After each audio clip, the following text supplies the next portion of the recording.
안녕하세요, 버킷랩입니다. 오늘 소개해드릴 책은 장대은 임재성 작가님의 십진분류 독서법입니다.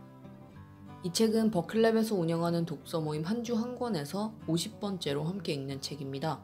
이로써 총 15,224페이지째 함께 읽게 되었네요.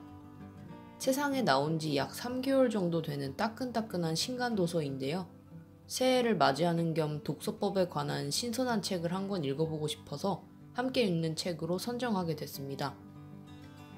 몇 년 전부터 뜨거웠던 인문학 열풍과 함께 독서법 관련된 책들도 서점에서 인기를 끌었는데요. 독서천재 홍대리나 책은 도끼다와 같은 책들이 베스트셀러가 되기도 했어요. 독서법에 대한 사람의 관심이 한풀 꺾인 최근에 나온 이 책은 그간의 독서법 관련 책들이 속독, 다독 등 특정한 독서법에만 집중해서 독서라는 행위의 전체적인 그림을 보지 못했던 데에 다소 아쉬움이 있었다면서 독서라는 행위의 필요성과 그 효력, 그리고 구체적인 독서 방법 이렇게 세 가지를 주제로 5장에 걸쳐서 구조적으로 보충한 점을 여타의 독서법 관련 책들과의 차별점으로 내세우고 있습니다. 책의 챕터들을 조금 더 자세히 살펴보자면 1장은 독서의 필요성에 대해서 이야기하고 있는데요. 특히 앞으로의 시대가 인공지능의 활용이 활발해진다는 점을 통해서 인간만이 발휘할 수 있는 인간지능의 중요성과 그 인간지능을 기르는 수단으로의 독서가 선택이 아닌 필수라는 점을 강조하고 있습니다. 2장에서는 1장에서 이야기한 독서의 필요성에도 불구하고 많은 사람들이 독서에 실패하는 이유를 분석하고 있는데요. 첫째로는 공교육의 주입식, 암기식 지식 습득 방식의 체감화라는 시스템적인 문제가 있고, 둘째로는 속독, 다독 등 구체적인 스킬에 대한 소개는 많으나 독서라는 행위에 대한 전체적인 청사진에 대한 공유가 없었다는 문제를 지적하고 있습니다. 3장에서는 독서하는 힘, 즉 독서력을 통해서 발달시킬 수 있는 6개의 기능을 매우 구체적으로 설명하고 있는데요.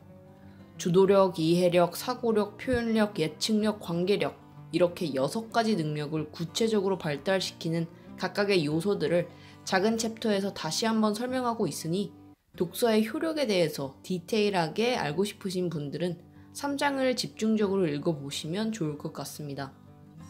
4장부터는 본격적으로 독서법에 대해서 이야기하는데요. 책의 취지에 맞게 한 개의 독서법만 포커싱하지 않고 다양하게 소개하고 있습니다. 4장에서는 독서를 통해 그 책 자체의 지식을 수용하는 독서법에 대해 이야기하고 있다면 5장에서는 4장의 독서법을 조금 더 발전시킨 형태로 책의 지식을 독자가 활용 가능한 자신만의 지식으로 가공하는 독서법에 대해 이야기하고 있습니다. 4장과 5장에 걸쳐서 소개하는 독서법은 무려 9가지나 되지만 이번 리뷰를 통해서는 이 책을 고른 이유인 십진분류 독서법에 대해서 집중적으로 소개해드리고 싶습니다. 제가 7년간의 독서일지라는 제목의 영상으로 먼저 소개해드린 적이 있는 저의 독서기록 방법과도 유사하기 때문입니다. 십진분류 독서법은 매우 간단한데요. 자신이 읽는 책이 한 가지 분류 카테고리에 치우치지 않도록 골고루 읽으면 됩니다. 이때 자신이 읽는 책이 어느 부류에 속하는지는 한국도서관에서 책을 정리하는 기준인 KDC, 한국십진분류법을 토대로 하면 되는데요. 포털 사이트에서 한국십진분류법 강목표를 검색하시면 주류 10개, 강목 10개, 총 100개의 카테고리가 나눠져 있는 간단한 표를 확인하실 수 있을 겁니다. 예를 들어서 만약 내가 팀 페리스의 타이탄의 도구들이라는 책을 읽었다면 이 책의 KDC 청구 기호는 G325.211 패 230 티귿 박으로 320번대에 해당하는 경제학 부류의 책임을 확인할 수 있습니다.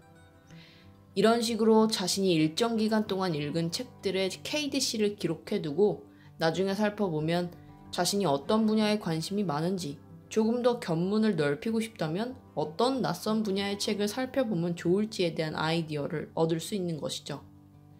2018년도에 제가 읽은 책들을 십진분류법에 따라 기록한 차트인데요.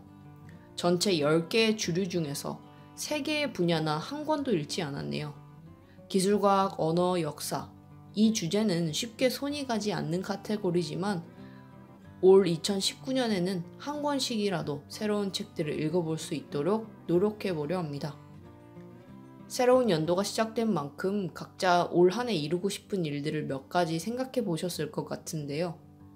그 중에 많은 분들이 책과 관련된 목표도 세우지 않으셨을까 생각됩니다. 이왕에 올해 책을 읽어보기로 마음 먹으셨다면 이번 책에서 소개하고 있는 십진블루 독서법을 활용해서 올 한 해 읽은 책의 카테고리를 기록했다가 연말에 자신의 책 기록에 대해서 나름대로 분석해보면 재밌지 않을까요? 저자 두 분의 책과 독서에 대한 열정과 사랑이 인상적이었던 책, 십진블루 독서법이었습니다.